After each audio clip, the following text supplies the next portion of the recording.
mga kababayan natin. Tingnan nyo, bumalik ulit yung illegal na droga kasi hindi na natakot. Kaya ganito na lang kabulto, kalaki, walang takot na binabiyahe yung mga illegal na droga. Ano po ang reaction nyo doon? Yun nga ang isa doon sa problema natin. Kung noong dati na nagkakaroon talaga ng talagang mahigpit, nagkakaroon talaga ng tumbahan, ngayon pa na talagang maluwag yung treatment sa kampanya ng illegal drugs. Kasi kahit kami, nag-umpisa kami 2014 itong grupo namin. Talagang minomonitor namin yung mga activity ng mga law enforcement agencies. Ngayon, nakikita namin, bumabalik. Ang mahirap kasi, kapag ka naging malambot ka sa kampanya, walang mangyayari kasi mismong yung nanghuhuli ang siyang involved dyan. Yun ang problema. Kapag ang leader malambot, lolokohin ka ng mga inuutusan mo. Yun po ang problema. Pag war on drugs, hindi pwedeng malambot. Alam mo yung statement na ang daming nahuling droga, walang patay. Pag malambot ka, tandaan nyo, kriminal tong mga ito ha. Pag malambot ka, pagka-weak ka, pati yung kausap mo, lolokohin ka. Malay mo, yung tinatrusted mo na leader, niloloko ka lang pala. Hindi ubra eh. Tandaan nyo kaya hindi nila naloko si Tatay Digong? Yung war on drugs ni Tatay Digong, ramdam ng mga drug addict. Huminto. Ngayon, tuloy-tuloy. Tingnan nyo, ito ang pinakamalaki, di umano nahulihan. Tapos meron pang nahuli before. 2022 ata, 2023. 1 ton naman. Ang laki din. Dalawa na yung malaking nahuli. And yet, grabe pa rin ang krimen sa kalsada. Yun ang nakakapagtaka doon. Hindi po pwede mawawalan ka ng command eh. Ikaw yung nandyan sa sa taas. Pero yung mainuutusan mo, nakikita ka na malambot ka, wala, lolokohin ka dito mga ito. Pakatandaan natin, hindi mga yung mga yan, humaharap sa kriminal. Pero mas kriminal pa sa mga kriminal. Yang mga humaharap sa kriminal, mas kriminal pa sa mga kriminal. Tapos weak leader ka, malambot ka, sasabihin mo wala lang patay. Ewan ko, kung hindi ka paglololokohin yung mga yan. Kaya nga, pagka yan, nagpauto ka dyan sa mga yan, walang mangyayari dito sa bansa natin. Malambot ang leader, malambot din yung sistema. And marami rin po muna kasi may tuturing ba na anti-drug operation yung nangyari, naswertehan nga. Yan, tingnan nyo ha. Pinagmalaki nila. Pinakamalaking nahuli. Anti-drugs ba yan? Operation? Drug operation ba yan? Tingnan natin. Ang ipinagmalaki agad. Ganito yung bloodless. Yun agad yung bloodless. Kasi ito, hindi ba ituturing na drug operation. Anti-drug operation. Ang anti-drug operation, unang-una, covered siya ng ng pre-operation na report at saka ng authority to operate. Merong certificate of coordination diyan, Yan, nahuli sa checkpoint. Hindi siya anti-drug operation. Malinaw na malinaw kasi kung yan anti-drug operation, nahuli nila yung kung sino yung may-ari niyan. So sa madaling salita, nauna ang yabang bago gawa. Hindi po drug operation ang nangyari. In short, tsamba. Bakit po? Kasi pinagpaplanuhan po kung drug operation eh. Saan ba yan nakatira? Ganito. Sino bang niyan? Sino mastermind niyan? Tutiktikan natin. So simula hanggang mapunta doon sa kanilang leader. Okay? Hindi yung ang hinuli mo yung driver. In short, walang pakinabang yung nahuli. At saka napadaan. Let's assume hindi sila fake news, hindi drama, hindi moro-moro. Napadaan lang sa checkpoint, tsamba. 'Di ba? Nahuli agad. Naintindihan? Tapos dumating yung secretary, dumating yung presidente, nagyabang agad. Pareho silang mayabang. Tsamba naman pala. Hindi naman pala nahuli nila. Na yung pinagplanuhan talaga. Okay? Naintindihan nyo po o tuloy tayo? Di ba? Ganyan kalaki. Ganyan kalaki na dalawang more or less 2 tons pero wala kang mahuli na personalidad. Kasi kung ako ang magtatrabaho niyan, talaga hindi ko muna pipitasin yan. Dadaan ng checkpoint yan, pasasabihan ko yung checkpoint, huwag niyong harangin yan, sinusundan namin yan. Gusto namin maiuwi niya yan sa kanila. Kasi nandun yung tatay niya, nandun yung nanay niya, nandun yung buong angkan niya. Yun ang huhulihin namin. Yo, nakita ninyo. Okay? So, isipin mo, ganyang kalaki na pinagmalaki na record sa Pilipinas. Di umano, according to them, pero bumaba na kasi. And yet, walang nahuli. Isang driver.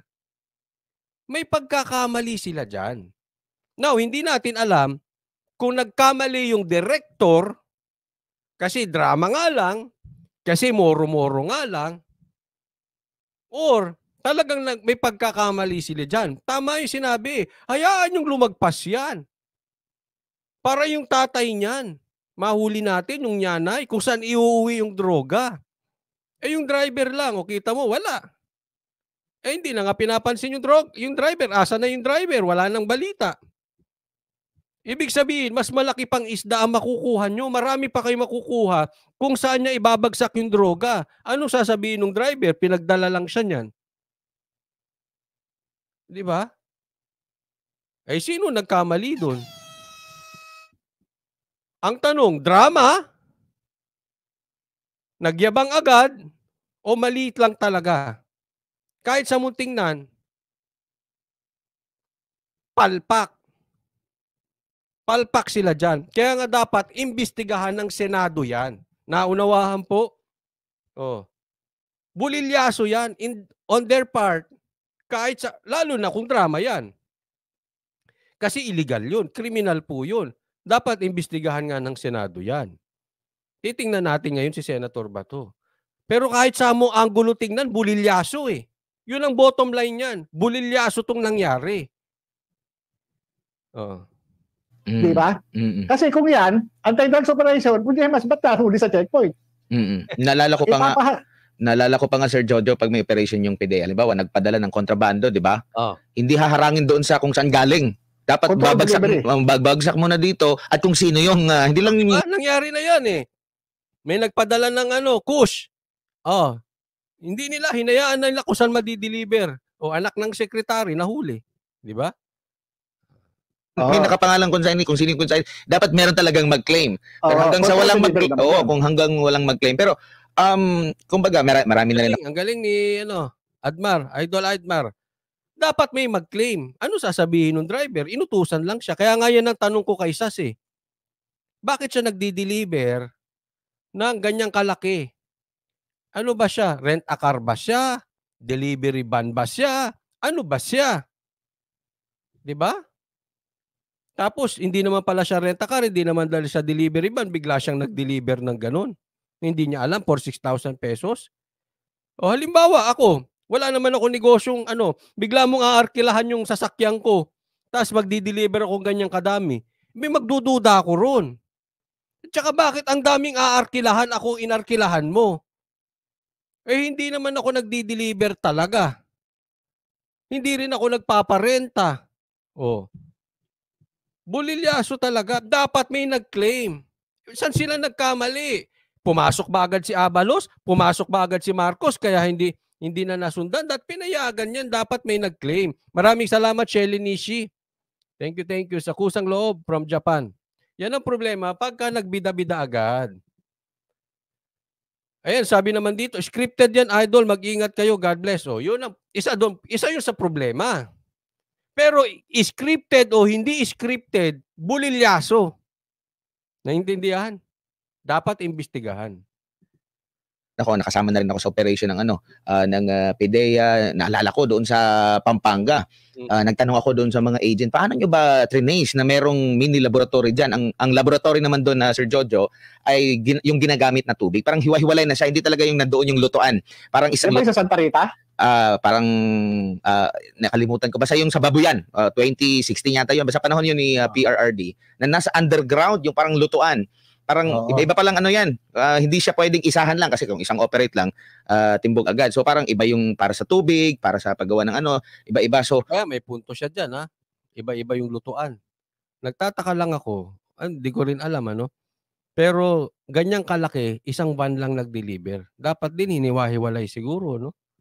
Ang ginawa pala ng PDA agent, talagang nag-apply siya as driver Oo. hanggang Kasama sa... ko. Oo. Kasama ko yung undercover dyan. Oo, tapos parang bumilip Type ako na nag-apply siya as driver, tapos ilang buwan. Talaga nag-casing kasi parang magdududa sila yung paggabi ay merong doon sa area na yun kasi underground yun eh. Hanggang sa para lang makapunta siya doon sa lugar na yun, sinadya niya na, kasi nandun yung lagayan ng pang-crudo niya, sinadya niyang isisip-sip yung uubusin niya yung sa truck niya para makapunta siya doon sa area, Oo. makakuha siya hanggang sa na-discover doon. Tapos sa likod, maraming mga pato and mga baboy para hindi maamoy yung kung ano man yung niluluto nila, at yung pato pang-alarm in case na merong mga Ganun yung style, di ba?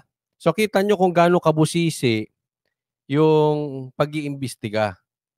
Kaya nga hindi drug operation to napadaan lang eh. Kaya alam nyo yung pagkakahuli na yan, imbis na maraming nasagot na question, lalong dumami ang question dyan. Bato, imbestiga na. operation. So, sabi ko ganyan pala ka pag nag-imbestiga sila. Tapos ito, naswertehan lang, napakaswerte talaga na dumaan lang doon. Parehas tayo naisip, Admar. Napakaswerte nyo.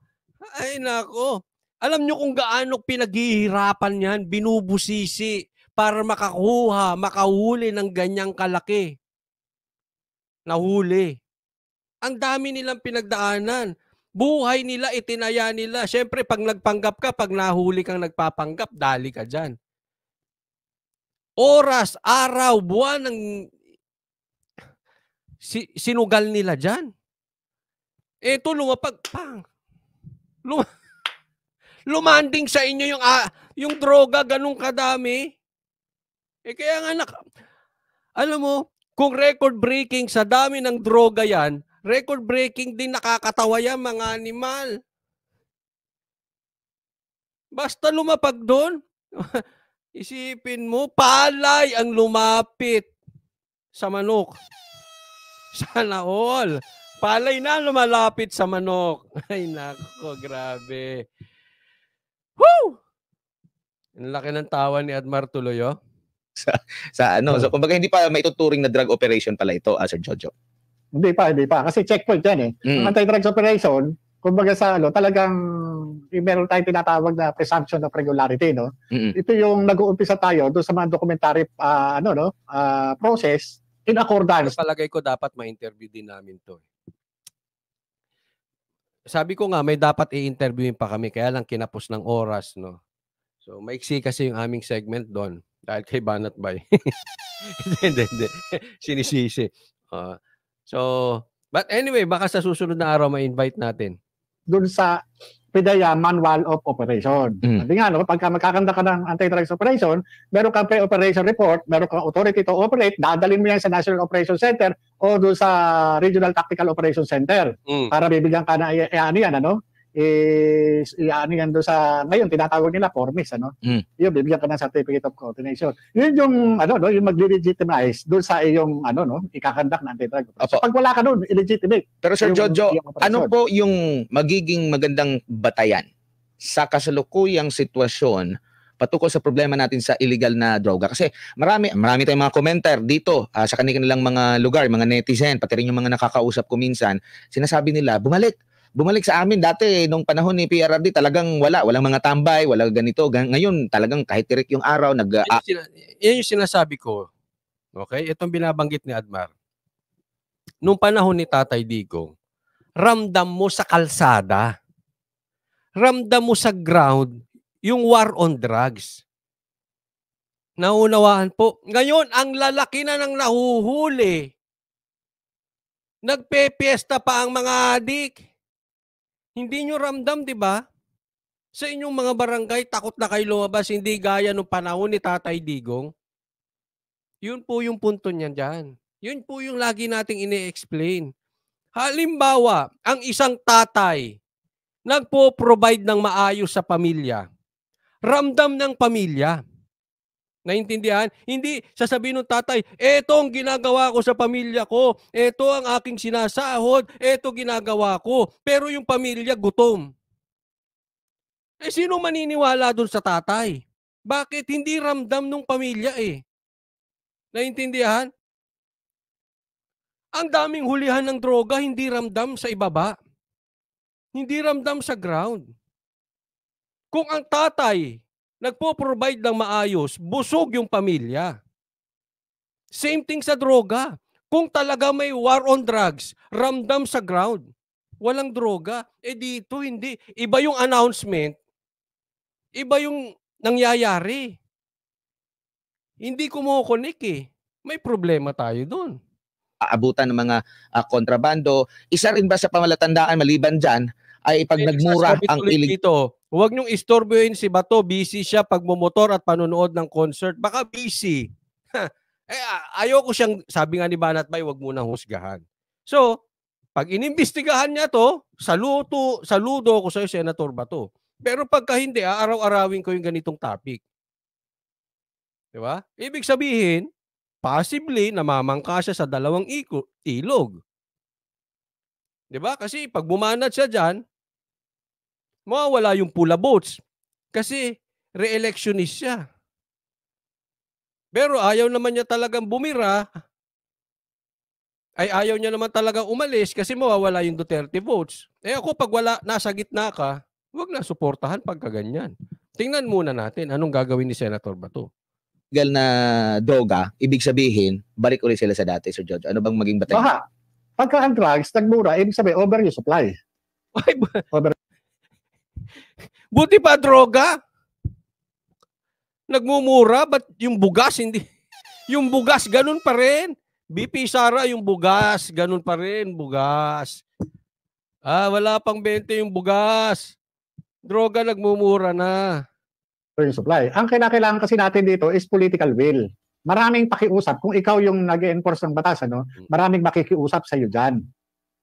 Unang-una, yung mga kasama mo sa politika, lalo na, kagaya niya, ganito, kaibigan ko yan. Ito, kamag-anak ko yan, di ba? Halimbawa, kagaya niyan, may mga nahuhuli. Allegedly, kaibigan ng mga politiko. Kaya, ang nangyayari, nawawala ng gana yung mga ahente, yung mga operatiba. Kasi, biro mo, tinatrabaho nila, huhulihin, tapos pawawalan. Anong magiging damdamin ng mga operatiba? Samantala, ito mga operatiba na to, talagang buwis-buhay ito mga ito. Nagtrabaho. Di ba? Bago ang negotiation process, talagang, biro mo, halos dyan na natutulog sa kalsada. Naranasan ko mga alsada. Hindi biro. Talagang kapag kaiyan target talagang sinusundan namin yan. Kung sino makausap niyan, susundan pa rin. Kung sino makausap niya, susundan pa rin. Nanganganak yan. Kaya nga ako, nanghihinayang ako dito sa pagkakahuli rito, doon sa 13 billion more or less, tapos walang nakuhang personalidad sa likod nito. Bakit? Saka pa mag-imbestiga. Humawak ng ebidensya. Ang pwede lang humawak niyan ay yung may initial pang-alarm in case na mayroong mga operation. So, sabi ko ganyan pala yung magre-legitimize doon sa iyong ikakandak na anti-drug. So, pag wala ka doon, illegitimate. Pero Sir Jojo, ano po yung magiging magandang batayan sa kasalukuyang sitwasyon? Uli. Allegedly, kaibigan ng mga politiko. Kaya, ang nangyayari, nawawala ng gana yung mga ahente, yung mga operatiba. Kasi, biro mo, tinatrabaho nila, huhulihin, tapos pawawalan. Anong magiging damdamin ng mga operatiba? Samantala, ito mga operatiba na to, talagang buwis-buhay ito mga ito. Di ba? Bago ang negotiation process, talagang, biro mo, halos dyan na natutulog sa kalsada. Naranasan ko mga alsada. Hindi biro. Tapos politiko, papakawalan kasi anak ng sekretary, anak ng politiko, anak ng kusino, anak ng congressman, anak ng senador. Ay, nako.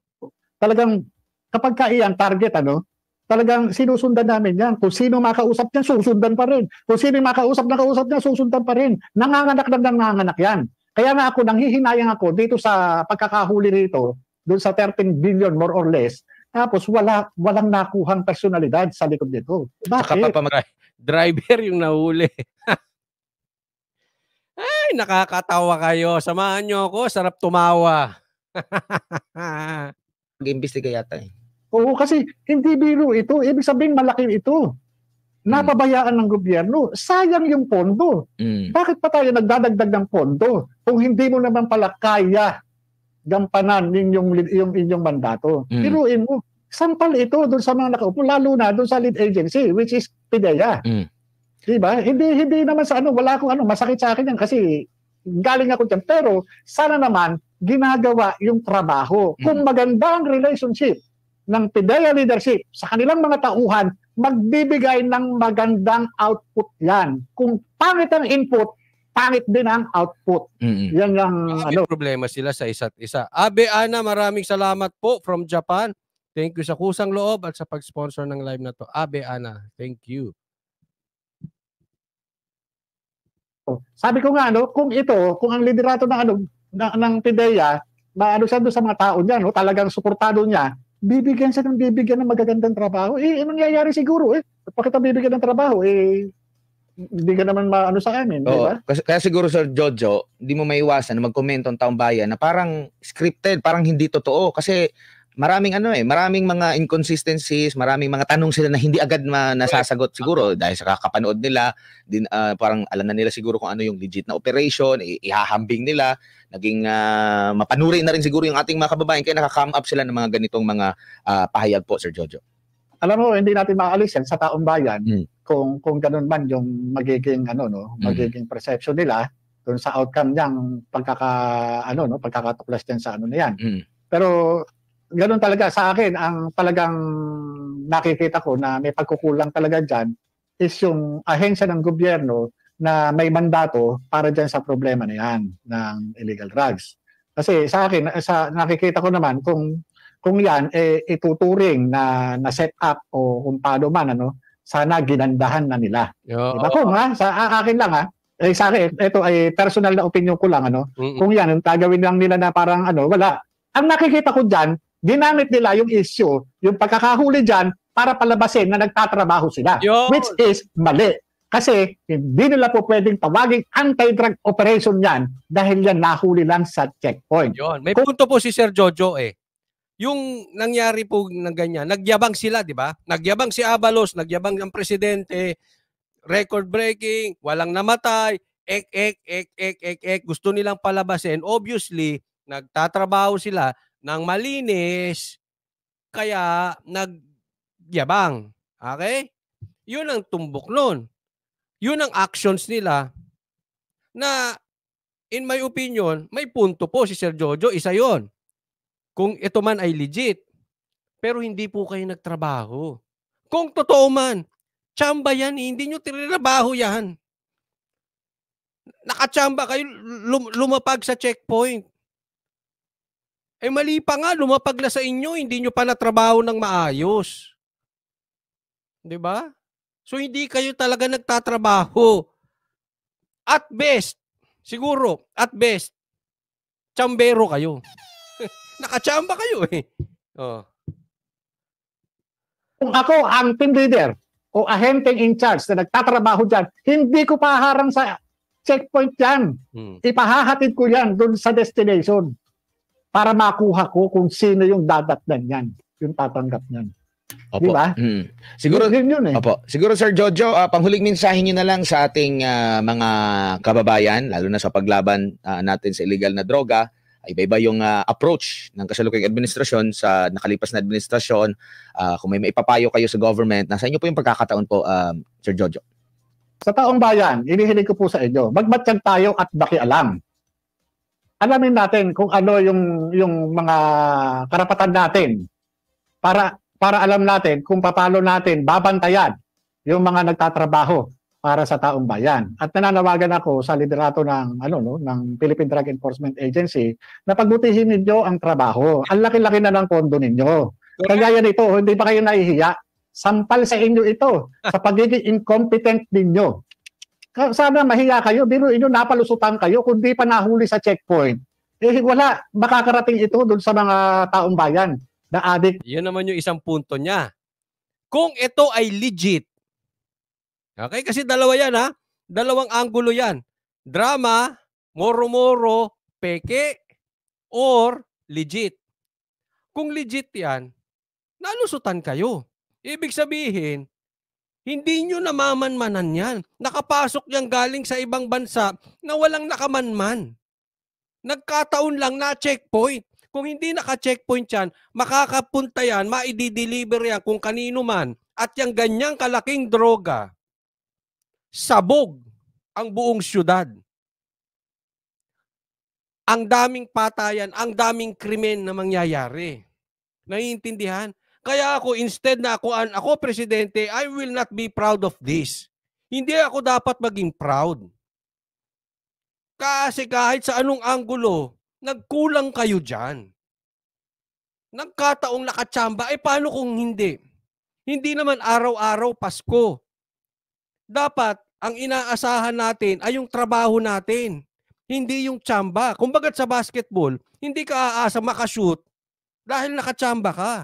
Aasa ka doon sa training mo. Kasi yung training mo, magbibigay sa'yo ng championship. Yung training mo, magpapagaling sa'yo. Yung tsamba, once lang yan, di mo na mauulit yan. And etong nagkahulihan na yan, hindi na mauulit yung tsamba na yan. Nagkataon lang. Kung totoo nga. Di ba? Hindi nyo trinabaho. Lusot yan eh. Lusot na lusot. Walang nakakaalam. Walang nakakaalam na may operasyon ng droga ng ganyan. Nagigets? So hindi kayo magaling. Hindi nyo dapat pinagmamalaki yan. Dapat kinahihiya nyo yan. Pambihira. Walang nakamanman dyan. Ang laki-laki na ng budget. Yung po ang punto ni Sir Jojo. Diyan sa illegal drugs. Yun lang po.